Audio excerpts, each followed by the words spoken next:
All across America and around the world, this is Veterans Radio. This is Veterans Radio.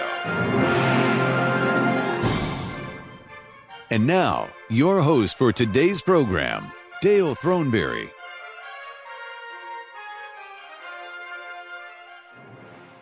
My name is Dale Throneberry, and you are listening to Veterans Radio. I'm in. Today is our benefits program, so we encourage you to give us a call.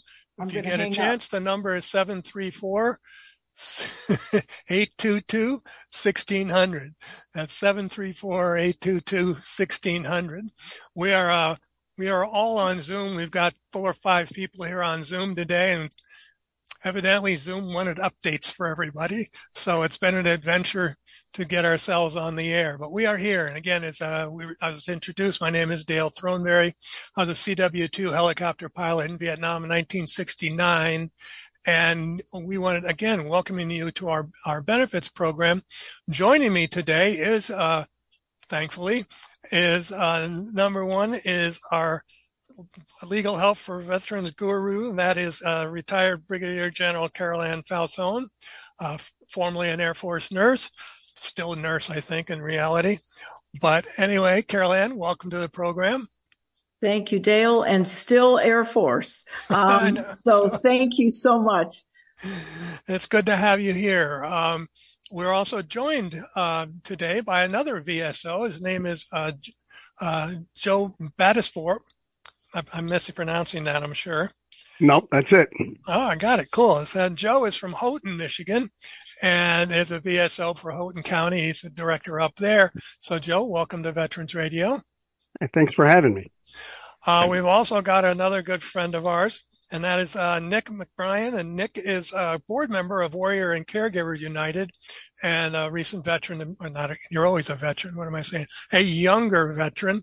Let's put it that way. So I brought Nick on to talk a little bit about what's going on with Warriors and Caregivers, and also to participate in our discussion about VA, healthcare and disability benefits, since he is starting to utilize those. And so, Nick, welcome. Hey, thank you for having me. And in my defense, this is the oldest I've ever been. Yeah, well, it's all relative, Nick, for the rest of us. And let's see, last but not least is Brian Hayes, who is the communications director for the Charles S. Kettles VA Hospital here in Ann Arbor, Michigan. Welcome, Brian. Thanks, Dale. Also a Navy veteran. Yes, he's a Navy veteran. You got Navy. We got pretty much everybody here, except for the Coast Guard. And Petty officer, second class. Petty officer, second class. There you go. Yeah. What is that? An E5? E5. Okay.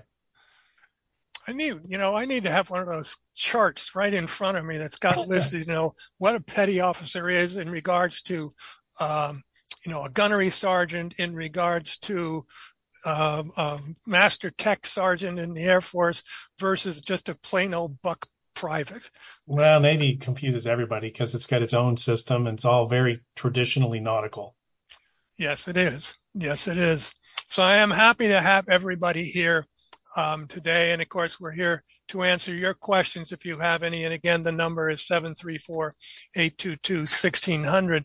Before we start talking about a little bit about what's going on out there, let me make sure that we thank our sponsors, because we can't do this program without them. Starting off, as Ann knows, is Legal Help for Veterans. Legal Help for Veterans has been a sponsor of Veterans Radio. I'm thinking probably pretty close to the entire 20 years that we've been on the air, and we're very grateful for their support. But they specialize in veterans disability claims. For more information, you can call them at Legal Help for Veterans. Their number is 800-693-4800. The National Veterans Business Development Council, better known as NVBDC, is the nation's leading third-party authority for certification of a veteran-owned business. For more information, you can go to their website, that's nvbdc.org, or give them a call at 888-237-8433. If you want to do business with the federal government and you are a true veteran-owned business, you need to become certified in order to do business with them. And knowing how we've gotten some support from the Ann Arbor VA, there are many hoops you have to go through just to get approved to receive funding from the organization. Speaking of which, the Charles S. Kettles VA Medical Center in Ann Arbor is a sponsor of Veterans Radio as well. And for more information, you can go to va.gov/Ann Arbor Healthcare. Finally, we want to thank our local veteran service organizations for their longtime support, and that's the Irwin Press Corps and American Legion Post 46 and the Charles S. Kettles Vietnam Veterans of America Chapter 310, both of Ann Arbor, Michigan. Well, it's nice to get all that taken care of. All right, so normally we start this off with Brian to talk about what's happening on the healthcare side of the VA. So Brian, what have you got to say here? Well, we've got a lot of stuff going on, particularly in, Ann Arbor. Of course, this today actually kicks off National Nurses Week, which is actually a really big deal for the whole country, but especially for the VA, knowing that about 25% of all VA employees are nurses. And it's a pretty big deal for us. So we like to celebrate our nurses and what they do for us, not only, in the, patient care settings, but, many nurses go on to executive careers and running hospitals and running departments, and they do such a great job for us. So let's celebrate our nurses this week. And actually, as part of National Nurses Month, really. And so what we're doing as part of National Nurses Month is just really getting the word out about nursing careers with VA. And you can go to usajobs.gov if you're interested in nursing careers. We provide the training. We help you pay for college. And there's so many great things out there. If you want to become a nurse at the VA, you can, practically do it without having to pay any tuition, which I think is pretty cool. That is pretty cool. Wow. Also coming up later this week, we'll be kicking off National Police Week. And that's a national celebration, but we celebrate our VA police officers. They do tremendous work in keeping our VA, employee population and veteran population safe every day, so that when you come to the hospital here in Ann Arbor or any VA, that you are going to be protected and secure. So we celebrate our police officers during National Police Week. Also coming up, something near and dear to us, coming up on May 21st, we'll finally be dedicating the Women's Clinic at the Charles S. Kettles VA Hospital. It will officially become the Brigadier General Carol Ann Fausone Women's Clinic. And that's a really big deal for us, Carol Ann. We're so honored to be able to put your name on this clinic. You've done so many things. Even as an Air Force nurse, working your way up as an executive nurse in the Air Force, all the way through to all the work that you do for veterans. You've spent your entire life doing things for veterans, and we couldn't think of anybody better to put the name on this clinic. I have to say, I was at the VA the other day, and I was walking down the hall, and I said, "Wait a minute, I know that name. What is this doing on the wall here?" So, congratulations, General. It is a distinct honor, that's for sure, to have the clinic named after you, and not to repeat all of Brian's words, but all of the work that you put in supporting veterans your entire career, and even after that, you're in your second or third career now, still supporting the veterans. And so I wanted to add our kudos to that as well from everybody here at Veterans Radio. Thank you so much, Dale. And thank you, Brian, so much. I'm very honored by the selection of the Ann Arbor VA. My heart goes out to the Ann Arbor VA. I think you're one of the best in the entire country. And so it is a great honor to represent our women and veterans, and what a better month. And thank you for honoring our nurses. What a great career. I couldn't have selected a better career. So thank you. All right. Thank you, Carol Ann. And then the last thing I just wanted to mention, just kind of keeping on everybody's radar, we do have another CBOC opening up as part of the VA Ann Arbor healthcare system. Will bring us up to 11 locations of care. in the healthcare system. And this one is coming to Ohio, and it will be in Findlay. Really? Okay. Flag City. Yep. And that'll be opening up in late summer, early fall. So we're really happy to be bringing that new CBOC online so that our Ohio veterans can, save a little time driving to Toledo. We can get into where they live a little bit more south of Toledo. So, that whole area, Findlay, Hancock County, Ohio, that area, that's gonna be able to serve many thousands of veterans that we'd be able to help out. And so they won't have to make that long drive up to Toledo every time. They just need a primary care appointment. So I know you don't know all 11 off the top of your head, but Sure I know I it. So all right, go. Well, we have the medical center. We have Green Road in Ann Arbor. We have Packard Road in Ann Arbor. We have Jackson, Michigan, Flint, Michigan, Canton, Michigan, and we have Toledo, and we have the Fisher House, and Adrian, Michigan, and Howell, Michigan.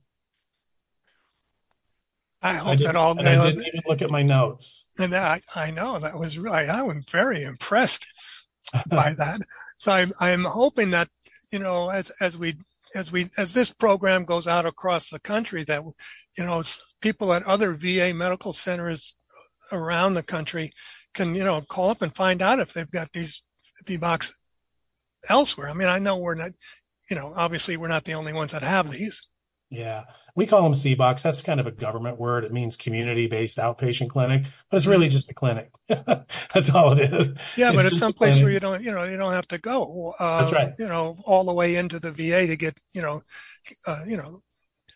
what would you call that? Outpatient care, Caroline? It'd be an outpatient clinic, and you get your primary care. We offer mental health. We'll be doing some labs there, some social work there, a few dietitians, some things like that. You're obviously not going to get your big specialty cares in these smaller clinics. They're kind of like just a regular doctor's office that you would go to. You don't need to go to a hospital every time you need a shot. You know what I mean? You can just No, I think that's cool. I think that is cool. We're really happy to be able to kind of get the medical center, get the healthcare system rather, really out into where veterans are, so that they don't have to be inconvenienced by a long drive for basic appointments like primary care, mental health, stuff like that. There was an article that I got. Where did I get this from? Military.com, and they're talking about veterans now. Not all of them, but more veterans can get cancer treatment closer to home as the VA expands their Close to Me program. Are you familiar with that? I'm not familiar with the Close to Me program, but I know, the work that we're doing with cancer treatment, precision lung cancer treatment. The Ann Arbor VA is actually at the forefront of that world. Well, evidently, it says more than. I'm just reading from this. This is from military.com. April 30th for our listeners out there. And it says more than 9,000 veterans will have access to advanced oncology treatment and monitoring in locations closer to their homes under an expansion of the Department of Veterans Affairs, Closer to Me Cancer Care Program. What it does is it's sort of like when you have to go to a hospital because you can't go to the VA and you have to get permission, for the VA to pay for your things, that if you go to University of so-and-so cancer treatment and they call into the VA, that you may be able to get your treatment there instead of having to go into your local VA. Yeah, that's a new program. I haven't read up on it, but I appreciate you bringing it up. Something I need to check out. I thought it was kind of cool when I saw it. And it just says, they get their diagnostics, treatment, and service rather than the veteran having to travel to a VA medical center. Yeah, so it just brings to mind there are so many services that VA offers it's impossible. It's it'd be a bibliography of stuff. That's why it's important, if you're thinking about VA or thinking about some care that you might need, go to va.gov and start tooling around in there. You'll find so much information about programs and services that VA offers well beyond healthcare. I mean, that's already there are news feeds on everything there, and every clinic is mentioned there and everything else. Yeah. And so I think you'll find that to be very cool. The idea being that, whoops, excuse me, I just tied myself up. That's what happens when the home phone rings. After I thought I turned it off. Welcome to live radio, folks. So here we are. The other thing that I was mentioning that I found, and this was on the VA website, was that the VA expands access for care and benefits for some former service members who did not receive an honorable or general discharge. I thought this was really big news, and I know it's probably older news, but it's something that I wanted to bring out today. Yeah, and that's part of the expanded Compact Act. Yeah. You've heard a lot about the PACT Act, but this is called the Compact Act, and it really focuses on mental health. And so veterans who maybe didn't get that honorable discharge for that could happen for many Yeah, there were a lot of reasons that were listed. And oftentimes that's been kind of a qualifying feature of being a VA, patient. But with the Compact Act, if you're in mental health crisis and you're a veteran, no matter what the nature of your discharge was, you can present yourself to a VA and you will get care. That goes along with our promoting the 988 number. That's right. Again, suicide prevention. That's right. Which we have talked about before. So that's two pretty big things, I think. And as you mentioned, every month, the VA is continually upgrading their services from the health standpoint, and more facilities, more. Well, and the news just broke last week, Dale, that the VA has opened up eligibility to all World War II veterans who are still with us, no matter what is going on with them, what their discharge was, no matter why they weren't qualified to begin with. That now is opened up to all World War II veterans. Wow.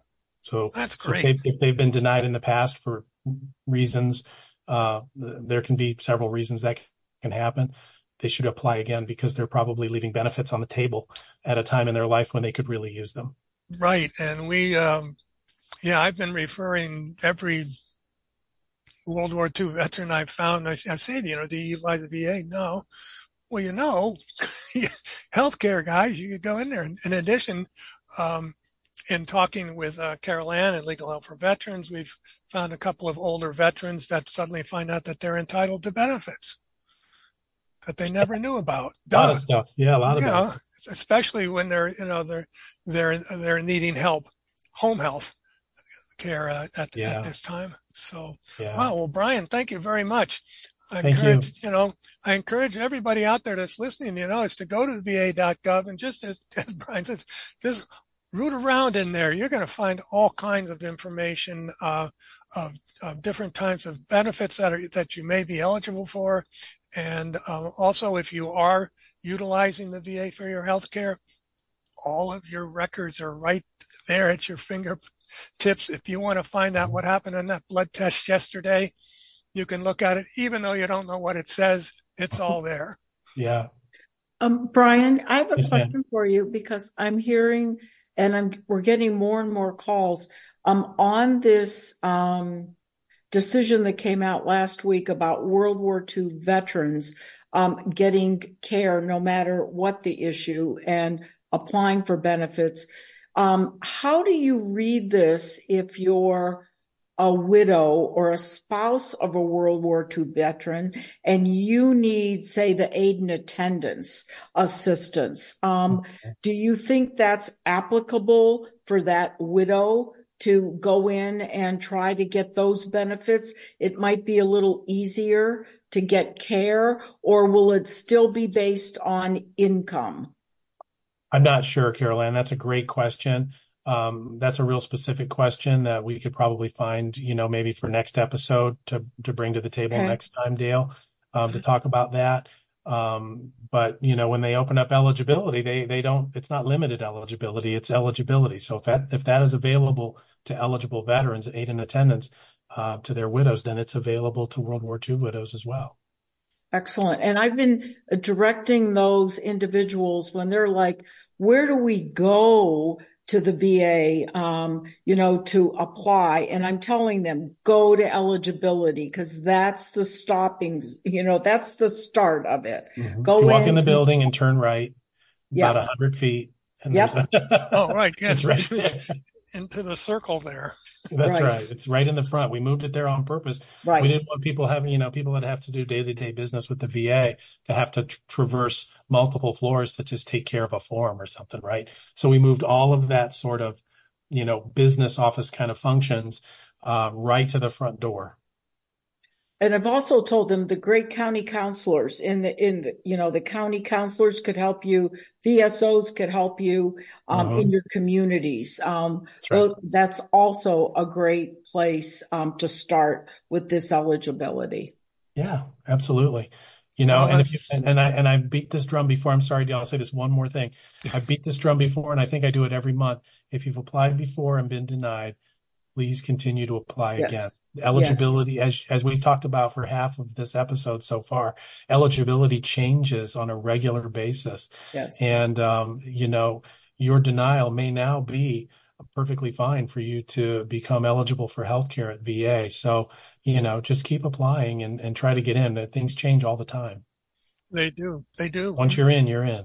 That's right. That's what we keep telling people. You don't have to utilize it, but if you're on the list and you got your card, you can just walk in anytime. You should utilize it. It's excellent care. I can speak for Ann Arbor specifically. Ann Arbor's how I get my care there. It's amazing. And I had a health issue last year as a bit of a scare, and man, did they really take care of me. So I have nothing but great things to say about the VA Ann Arbor healthcare teams. Well, we hope that the rest of the country has the same type of care and treatment that we are fortunate to get here in Ann Arbor. Thank you, Brian. Right, I'll get out of your hair now, Dale. Okay, Thank you. Brian, thanks, Brian, Communications Director for the Ann Arbor VA. All right. Where was I going to go? All right. So, as I was mentioning earlier on, we have two other people joining us today, along with Carol Ann Fausone. We've got Joe Battisfor, who is the Director of the Veteran Service Officer in Houghton County, Michigan, which is a little up north. For those of you that hold out your hand and look in the middle of the state, and you're pretty close to where it is. So, Joe, I wanted to welcome you again to Veterans Radio, and tell me a little bit about what's going on up in Houghton County. Sure. I got to correct you, though. I'm actually from Houghton County, not Houghton Lake. Okay, sorry. That's Houghton on the other Lake side.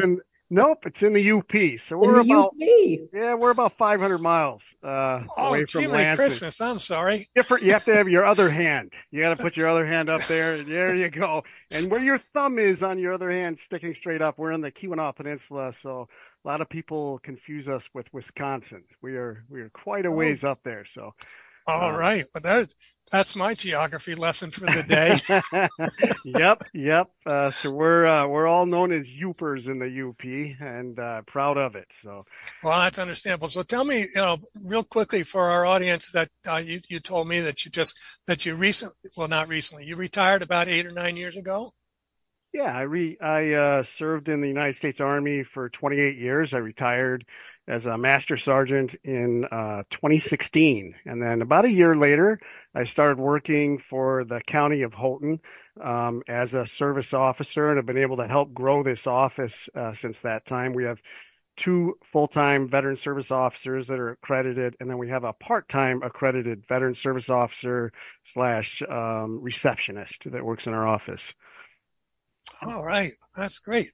So what's going on up in Houghton County? Houghton County, yep. Well, I got to give a plug. We have our 2nd annual Vet Fest, so it's a veteran resource fair. We had a really successful one last year. We had about 750 people attending it, which is a lot considering we're in a very rural area here in the UP. But this year we're expecting over 1,000 veterans and family members. It's going to be held in Houghton at the Michigan Technological University Student Development Complex on Wednesday, June 5th from 1 to 5 p.m. We've got about 60 vendors or service providers that'll be there, a free meal for veterans, music, a free $20 fuel card, and we're doing a number of things. We've got the Michigan Secretary of State's going to have a mobile office there to help veterans. We've got the National Park Service, which is going to be issuing those park passes that are free to veterans. Just a big deal, fun time for veterans. Get them connected with their benefits and get information out there. All right, so that's the Vet Fest 2024. It says Wednesday, June 5th from 1 to 5 p.m. They're still in our time zone, aren't they, up there? We are, but parts of the Upper Peninsula aren't, but we are. Okay.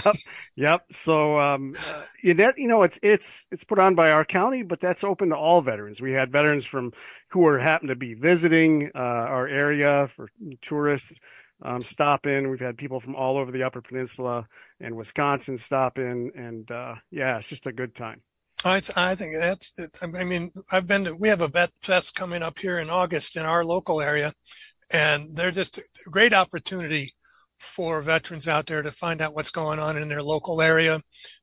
There's always somebody there from the VA or some VSO there to answer questions, and all kinds of different organizations that are out there to help veterans. So I do appreciate that very much as well.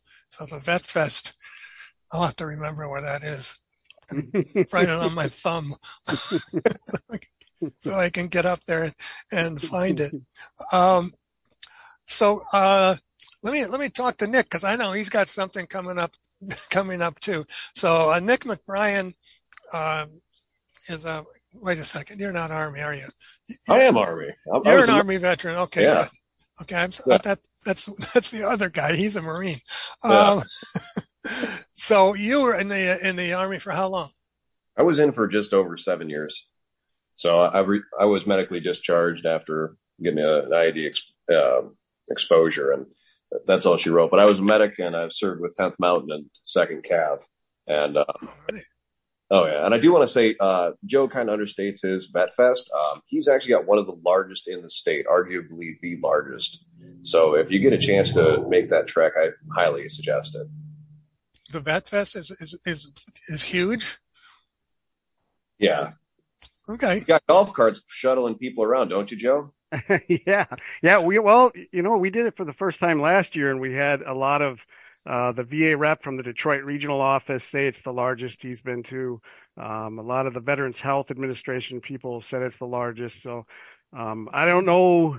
Part of it is free stuff, but we just put on a good show. And so everyone's welcome.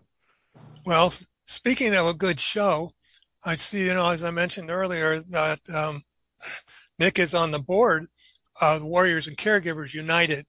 And this is it started off being a local organization here in Washtenaw County. So Nick, can you tell me a little bit about what we fondly call WACU here? Yeah, so we're Warrior and Caregiver United. We are an encompassing group. We really focus on the entire picture of it. So it's not just, the veteran and his immediate family. We're caregivers. That's anyone that can involve you back into your community. So that could be a good neighbor, family friend, whomever you need, whomever's that support for you. We're going to make sure that we get you taken care of. We provide venues and event spaces. So this way you can connect and have that conversation. Ultimately, our goal is to give you a safe place and help people that don't understand PTSD understand how we affect our loved ones and how it affects us. So this way we all leave a little bit smarter. Yeah, I know when it first started, when John Cage started this organization quite a while ago now, it's at the height of Iraq and Afghanistan and so forth. And it was a lot for the caregivers that were left at home, and how can they support their veteran and vice versa, and how can they help each other out. And it's a great organization, and you have a fundraiser coming up, so I'll let you talk a little bit about that, or I can do it for you if you don't have the sheet in front of you. Oh, I got the sheet in front of me. And so, okay. Yeah, so if you're in the Ypsilanti, Ann Arbor area, definitely come down, meet down with the Depot Town Freight House.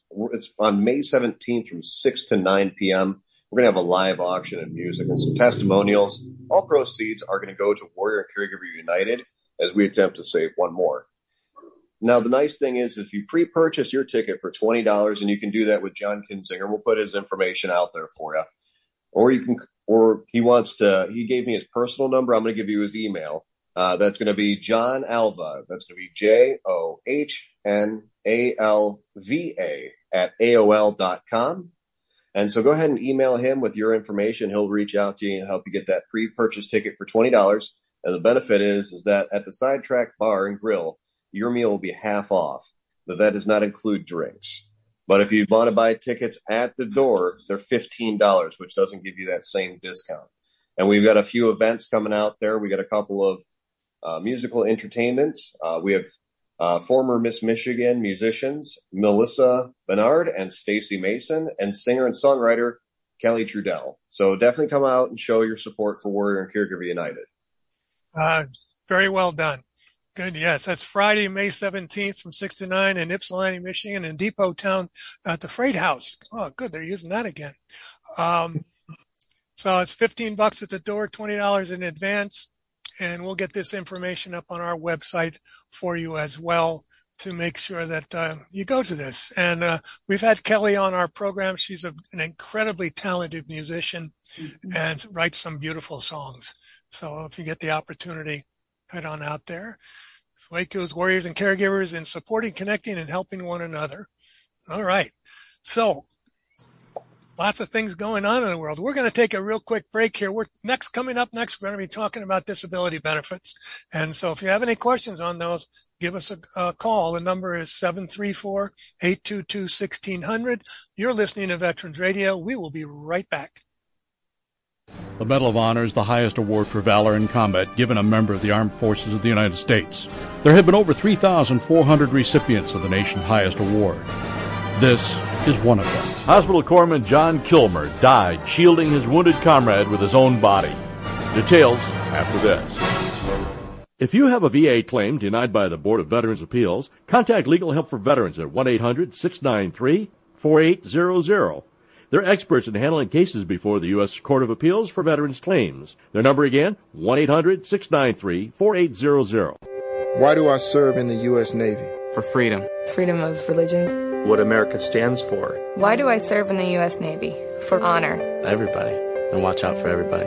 Freedom to vote. Democracy. Freedom to go outside and play with my kids. I joined the Navy to serve my country. Every freedom that we have. The right to raise our kids in peace. My little brother. My wife. My kids. Our children's children. The United States Navy. It's not for ourselves alone that we serve. Kilmer's company was defending a vitally important Korean Hill position well forward of the main line of resistance during an assault by large concentrations of hostile troops. Kilmer repeatedly braved intense enemy mortar, artillery, and sniper fire to move from one position to another, administering aid to the wounded and expediting their evacuation. Painfully wounded himself when struck by mortar fragments while moving to the aid of a casualty, he persisted in his efforts and inched his way to the side of the stricken Marine through a hail of enemy shells falling around him. Undaunted by the devastating hostile fire, he skillfully administered first aid to his comrade, and, as another mounting barrage of enemy fire shattered the immediate area, unhesitatingly shielded the wounded man with his body. Kilmer was mortally wounded by flying shrapnel while carrying out this heroic action. The Medal of Honor series is a production of Veterans Radio. Military veterans touch everyone's life. I'm guessing right now you're thinking of a veteran, a close friend, relative. Maybe it's you. Even the toughest among us sometimes need help, but don't know where to turn for support. You don't need special training to help a veteran in your life.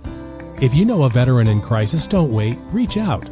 Call the Veterans Crisis Line at 988, then press 1. 988, press 1. A message from the U.S. Department of Veterans Affairs.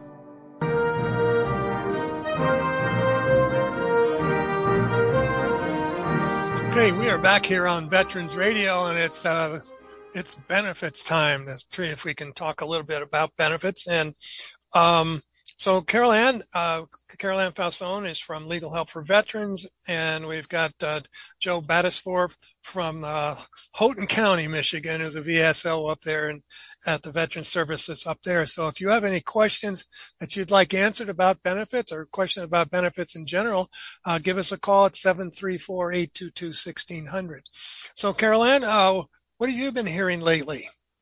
Well, there's a couple themes that have been coming across lately, and I don't know if Joe and hearing from Nick, it's kind of interesting, but the caregivers, we've been having a lot of individuals, veterans, and their families calling in, trying to get the caregivers benefits for their families. And that's been increasing very rapidly. And I think there's some really important facts about that the veteran needs to make sure that he is 100%, and that he really needs the activities of daily living.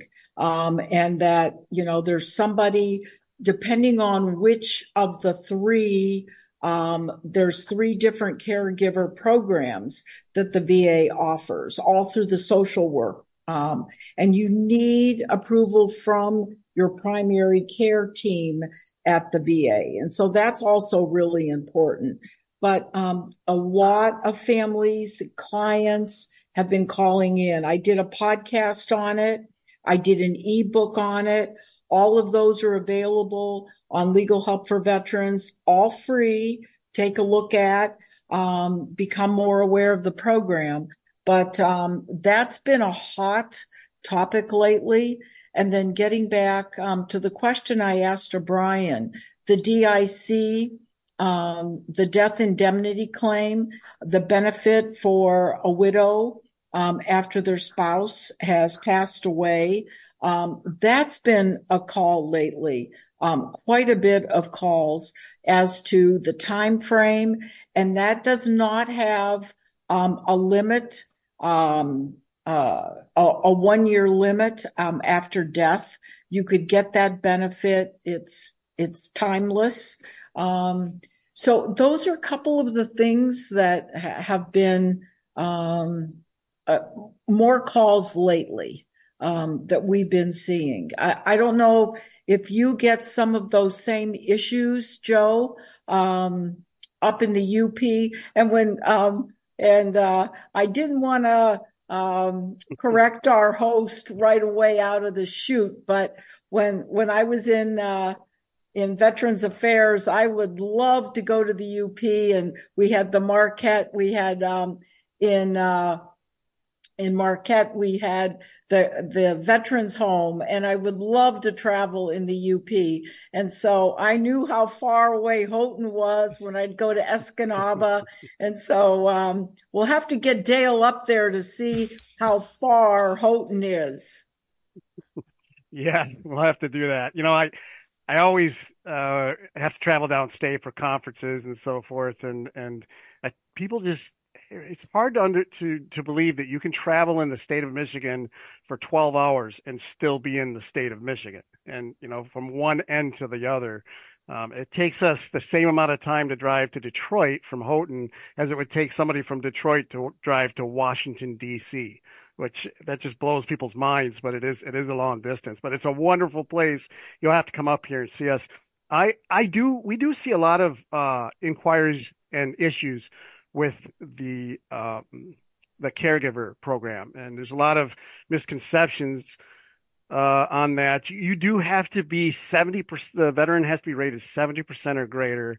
And I think what you said about having a need for activities of daily living, that's a big deal. I mean, a lot of people may have their caregiver prepare meals for them, but an activity of daily living is actually feeding, dressing, toileting, and several other things like that. It can also be help to ensure that you're not harming yourself or others. That's another one. But there are people that may be on the border of that and apply and get discouraged.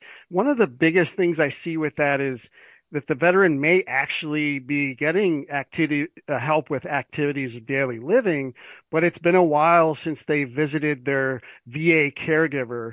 So that information is not in their medical records. So when we do an application or help someone do an application for caregiver, and it is the fastest thing you can do in the VA, you can go online and do it in about 3 minutes. It is incredibly fast. You don't need an account. You can just do it. It's just electronically. But it goes to the nearest VA hospital. and they will review that veteran's files. And when they do that, they'll give a phone call too, but predominantly they look in the files. And if they don't see notes in there about needing help with activities of daily living, a lot of times they get denied. So it gets people frustrated when they see that denial letter and it says, hey, you don't qualify. And so we work with them and say, look, go in, talk to your primary caregiver. Maybe they're getting most of their care outside of the VA.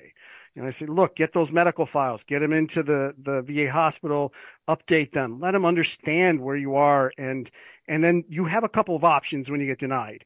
You can do a higher level, just like with a claim, you can do a higher level review or a supplemental claim, but you can actually reapply at the same time. So you may want to do a supplemental and turn some more information in, but that may take a year right now or more.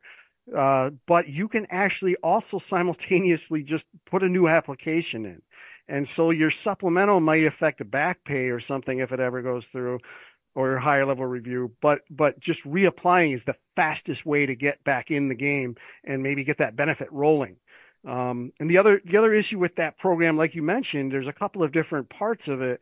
There's the caregiver support side of it that's doesn't provide a monetary benefit, but it provides support for the caregiver regardless of how much care they're providing, and then there's the paid part, right, which can provide actual pay separate from the veterans compensation.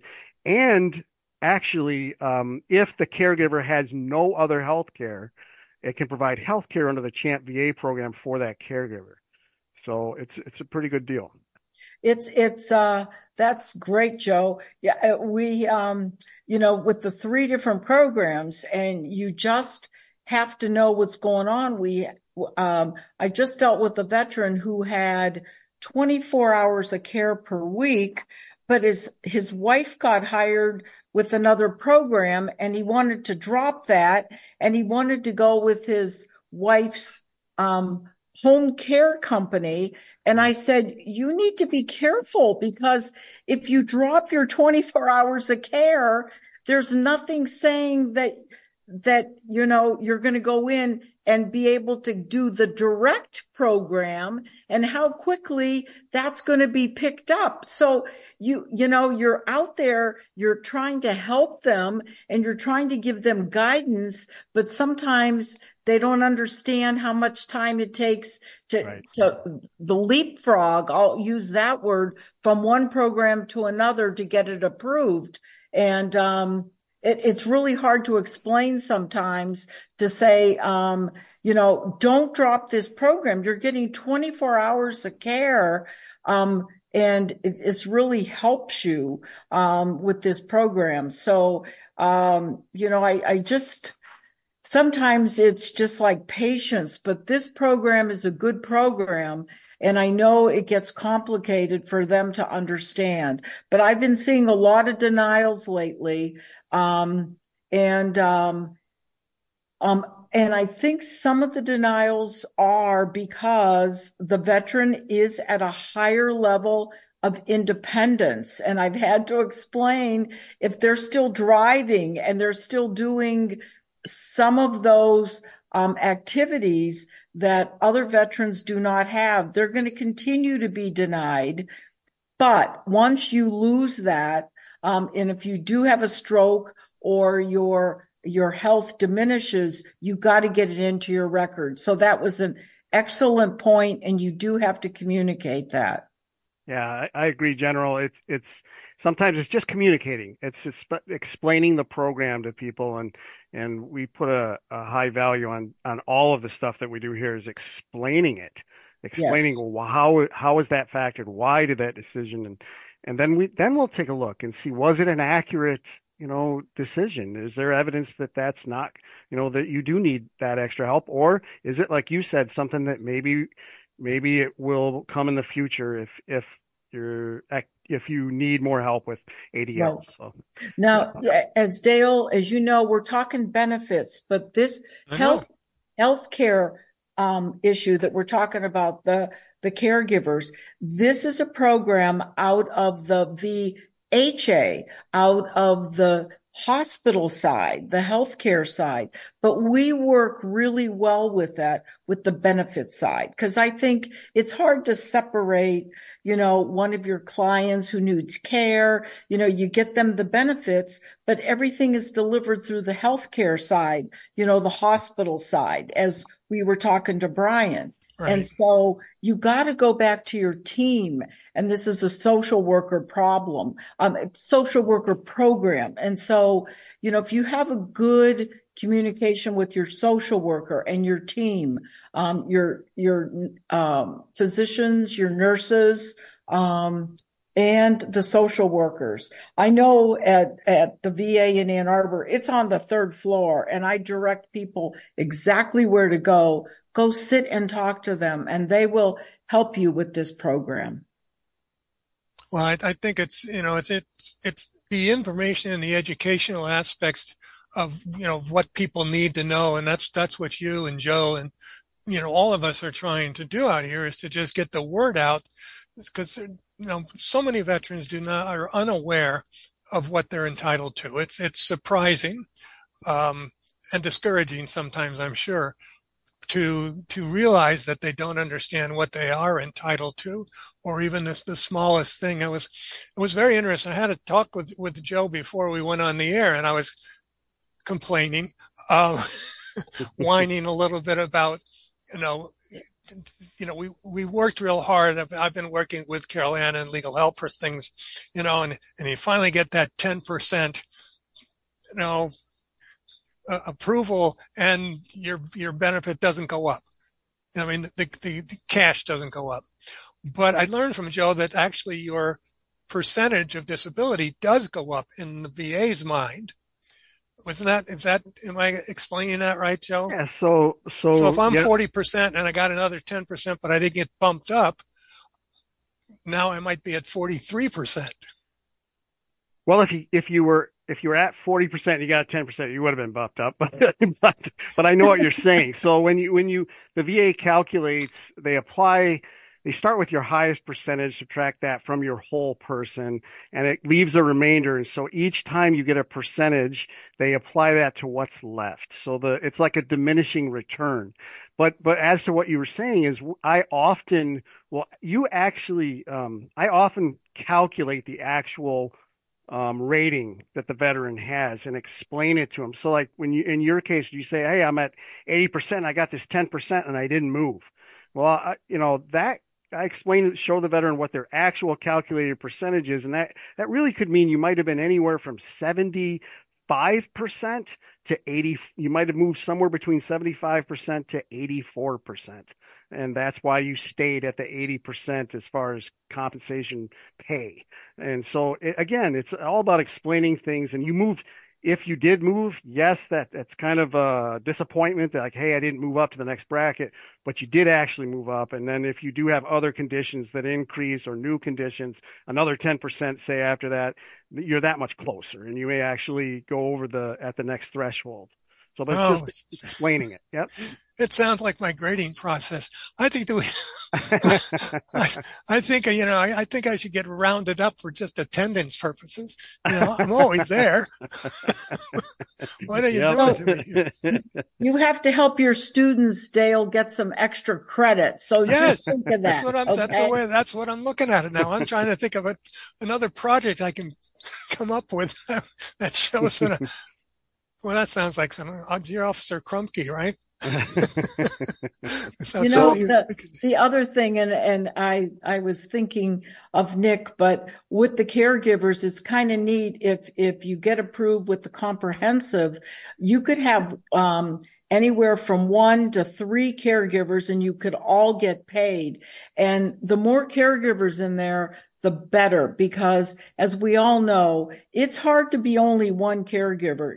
That poor caregiver is going to go downhill pretty quickly. And it's pretty sad when if you only do have one, because they're going to need the support. They're going to need respite care. They're going to need some help out there. So it's really great to have programs like yours out there to give our veterans and their family support. Well, I appreciate that. Yeah, the nice thing about us is like we host multiple parties a year. You know, the Easter, Christmas party, and a few others in between, and a few camping events because, you know, as a disabled veteran, sometimes it's hard just to find one, a location that's accommodating, and two, that you're going to be able to feel comfortable in. So making sure that we have those opportunities, and what we're looking to do in the future is eventually start bringing in VA representatives or VSOs in the area. It's something that we've explored a little bit. It's not something that we're jumping down because, you know, if you're out there for respite, we don't want to talk about benefits. We want to talk about how we're transitioning, what we're doing, you know, so a little bit of that respite. And then, you know, one hand washes the other. So if we can get more veterans involved that are in the VSO roles, like, let's just do that. So this way they have somebody that they feel comfortable to ask questions with. Now, Joe, I did have a question for you. So you said between 75 and 84 of your example before you got bumped up. So what's the magic number once you get bumped up into the next bracket? Well, it's just like in most math. So if you're going to be paid at the 80% rate, that means that your actual calculated rating is either 75% and up to 84%. So once you hit 85, then you'll bump up. You'll start. You'll hit the 90. You'll be paid at the 90% rate. And then, of course, then that would be 85% up to 94. And once you get to 95%, you'll actually be paid at the 100% rate. It takes a lot. Yeah, it makes perfect sense. You know, as I sit here and saying, okay, 94, 90, 95 to 100 is an A, 91 to 94 is a B, you know, A minus, all those other things. And it's just something to take into consideration. And as a veteran who's, you know, been through that myself, it's frustrating, of course, you know, but I think that explaining it that way, Joe, is hopefully will be helpful for other people. As we're coming up toward the end of the hour here, and I wanted to find out and I'm going to go to the UP first with Joe and say, you know, what type of claims are you running into right now? Well, we're still doing a lot of claims having to do with toxic exposures, but we're seeing a lot more appeals. So when I first started, we do very few appeals. Of course, we kind of pride ourselves on doing really good claims up front so we don't get into that situation. But now we're seeing the VA make a lot more just flat out errors, crazy errors. And just to throw it out there is a program called a claim accuracy request that if you file within 30 days and it's a no-brainer mistake on the VA's part, it's a very fast turnaround. My last one took 3 days. And the VA corrected it. So it was a really what you would call a clear and unmistakable error. But it was just a situation where the rating decision said, we denied you because you didn't do this. And then right below it said, you did this. You know, I mean, it was absolutely contradictory. And so it was very fast. So we're doing a lot of appeals, a lot more appeals. But yeah, that, and like I said, toxic exposure claims. And Carol Ann, what are you running into? I agree with Joe. The other thing is, talking about funny math, if a veteran truly is 70% or greater, let's say that 80%, 90%, you're not working. I think sometimes they don't even realize about the TDIU, the temporary unemployability, where you could go back in, you're unable to work. We could go after the 100%. You haven't been able to be employed, and we've been going after that a lot. And I also agree the errors have been coming through like unbelievably. And we've been recognizing those, putting those back in, and moving those very rapidly. So being really attentive to what's coming in, I think is very critical. And I think that's one of the reasons that we encourage our veterans and our audience to go through a VSO and not try to do it on your own. Well, the other quickie that Joe said is, on getting back to the VA, with mail delivery, we've been seeing mail delivery being really slow lately. So we were able to go back in and fight an issue because we weren't notified The veteran didn't get the letter. We, Legal Help for Veterans, didn't get the letter. It was beyond 30 days. It was, let's say, like 45 days. So we were able to go back in, not call it a queue, but make a correction beyond that 30-day and get a quick decision for our veteran. So there's different ways to argue that. So just a point. Okay. So that's what's going on. This is why we're encouraging all of you out there that are listening to contact the VSO. And we've got two examples here. We've got a countywide VSO here in Joe Battisford from Houghton County. And we've got Ann Fausone, who's with Legal Help for Veterans, but she's also a VSO. And the idea is that help is out there for you. I mean, WACU could refer you to a VSO that they might utilize.